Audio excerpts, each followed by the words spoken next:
안녕하세요. 2021년 6월 14일 월요일 북유럽연구소의 북극여우입니다. 지난밤 스웨덴 24주차 소식입니다. 오늘은 깜짝 놀랄만한 소식으로 시작하겠습니다. 중대한 발표가 있는데요. 제 이야기는 아니고 대통령님의 발표입니다. 전문을 읽어드릴게요. 취업 준비 중이신가요? 새로운 일자리와 살기 좋은 환경을 찾고 계시다면 남쪽으로 눈을 돌려봐 주시기 바랍니다. 코로나 이후 장기 실업자가 늘고 있습니다. 수출 호조로 GDP에는 큰 타격이 없지만 경제활동 인구가 줄어드는 것은 사회 위험 신호입니다.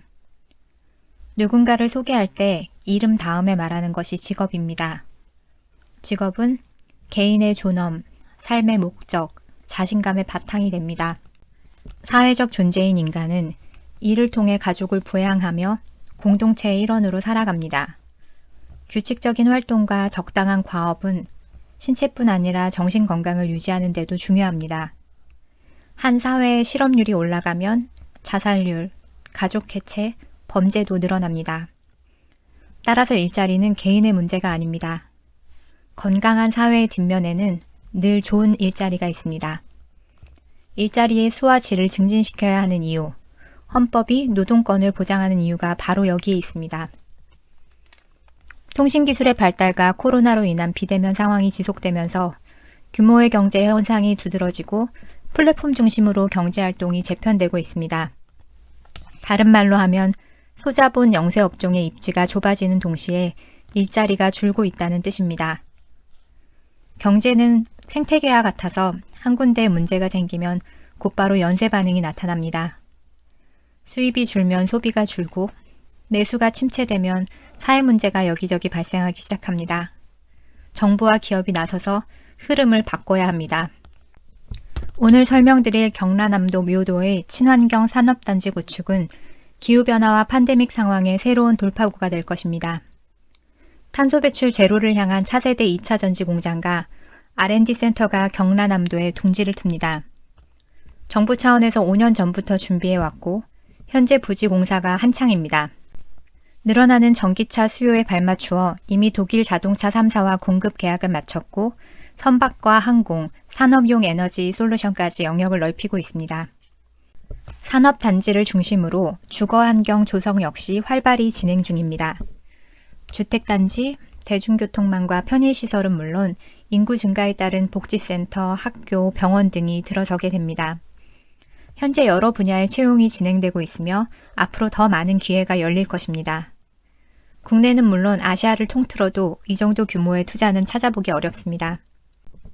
친환경 산업단지 유치에 40여 개 지자체가 손을 들고 나선 가운데 100% 재생에너지 공급, 주민을 위한 다양한 문화 편의시설과 해외 진출에 용이한 인프라 구축을 약속한 묘도가 미래 제조업의 거점으로 선정되었습니다. 묘도는 아시아에서 가장 큰 2차 전지 생산 기지가 될 것이며 앞선 기술의 친환경 제품을 공급하게 될 것입니다. 2023년 가동을 목표로 진행 중인 묘도 프로젝트를 위해 중앙정부도 발벗고 나섰습니다. 신규 일자리를 채우기 위해 고용노동부는 대대적인 묘도 채용 캠페인을 시작했습니다. 전국 14개 지역을 돌며 채용 설명회를 열고 유동인구가 많은 곳에 관련 정보를 제공하는 사무소를 개설했습니다. 이주자에 대한 지원과 취업 컨설팅도 적극적으로 진행하고 있습니다.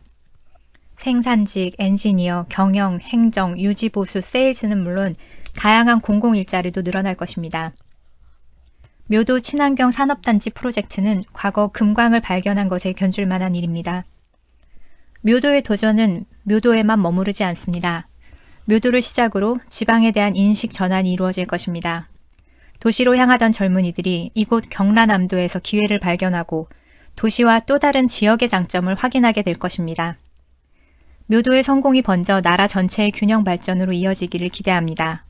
묘도로 오십시오. 새로운 기회가 기다리고 있습니다.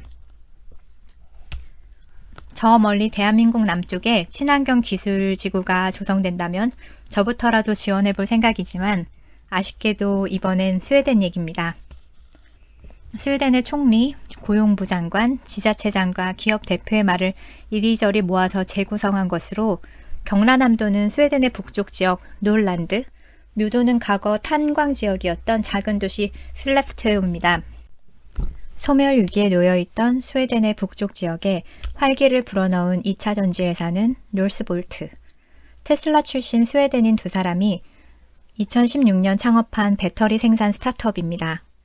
단번에 1조 원이 넘는 투자를 유치해서 유니콘 기업이 되었고 지금까지 3조 원이 넘는 투자를 받았습니다.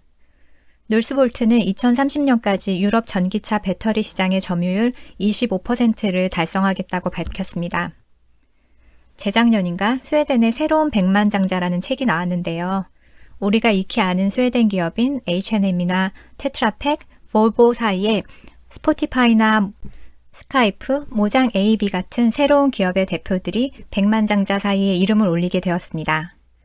책의 저자는 이렇게 큰 기업이 늘어나고 부가 창출되는데 왜 일자리는 늘지 않는가 하는 질문을 던졌습니다. 기업의 목표는 물론 이익을 창출하는 것이지만 좋은 기업은 좋은 사회에서 나온다는 것을 기업인도 정치인도 잊지 말았으면 좋겠습니다. 대한민국에서 출산율이 가장 높은 도시가 어딘지 아세요? 바로 세종시입니다. 안정된 일자리와 좋은 거주 환경이 갖춰지면 출산율도 자연히 올라갑니다.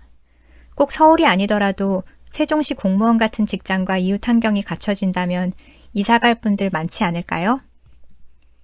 우리 사회에 진짜 필요한 것은 언발의 오줌 누기식 지원이 아니라 기회라고 생각합니다.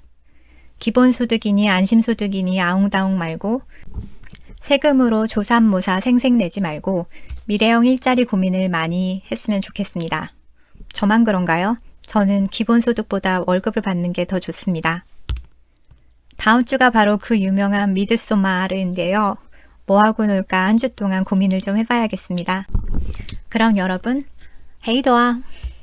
더 많은 뉴스는 북유럽연구소 페이스북을 보시거나 브런치를 참고하세요.